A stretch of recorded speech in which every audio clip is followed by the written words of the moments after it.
everyone, and welcome back to The Deep Life. Elise and Dan here, and today we're going deep on the importance of rituals. Yeah, so basically, it's going to make your life significantly easier if you can kind of standardize practices and create routines. So a good example is a nighttime routine that you can do to help get yourself into the sort of feeling and sense of it's bedtime, getting tired, getting more comfortable. Same thing for morning routine, afternoon, or meditation routine, workout routine. Yeah, exactly. Prepping food routine. There are so many different aspects and routines, and it can really be beneficial. Yeah, it's the more things you don't need to think about, the easier it is to make good decisions, to stay on track, to do the things you need to do. I like to say all the time that if you have a goal, we'll say just physical, if you want your body to look a certain way, the best way to get there is to kind of imagine that person. So imagine you with that body, and then think about what did that person need to do to get there? And then just do those things.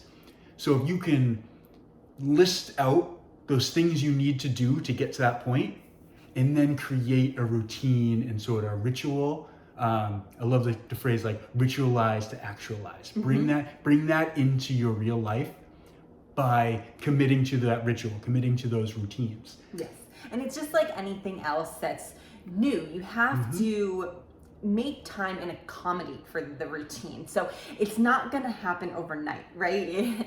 Routine is something that's consistently done over and over, and it also helps with the consistency because you're doing it, and it's going to get easier and easier. I think so many people in this day and age, including us, we fall victim to this too, that, we want the results right away. We want things right away. We have instant gratification and things that can come so quickly and naturally. We expect everything to be that way. Exactly. And it's just not. There are some things that take time. Good things do take time, and it's really beneficial, and it's so empowering when you can finally get into a habit or a routine that's supporting your lifestyle and your goals, because then you become basically in this flow state, and you just automatically start doing things that are going to help day to day achieve your goals, that it's second nature. You just have to put in a little bit of time to do it.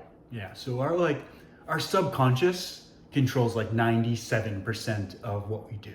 97% of our thoughts, our actions. We're on autopilot. And so for 3% of our day, we're actually taking control and doing specific things. The rest of it's all just running on programs subconsciously. So by creating routines and repeating them over and over, you can train your subconscious to work with you. So that 97% that you're not really in control of is actually helping you reach your goals, not fighting against what you really want with that other 3%. Because I think that's really the key to everything as far as reaching goals and being the person you want to be. Yeah, and then you begin to adapt. Like we were saying, once you're in the routine and you've done it for 2 weeks, 3 weeks, a month. A month is a 100%. You can develop a routine, like I said, very quickly in a couple weeks. But a month, there you are. You've got it. But it's also, we'll use the example of a nighttime routine.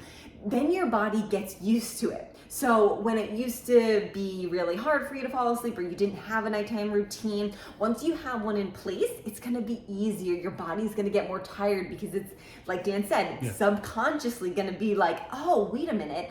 We're dimming down, we're relaxing, it's bedtime. This is great. Your body's going to adapt in a really positive way. Yes, that's exactly. Yes. Exactly. So routines is pretty necessary. We have a bunch of them, and we really probably don't even know half of them because we do them so often, but it did take us a little time to gather them and figure out what was working best for us, because everybody's different. But really try to ritualize yourself, get into the routines that, like Dan said, that you want to be that person, that type of aesthetic, that type of mentality, and go full force into it, and then it's just going to become second nature. Yeah.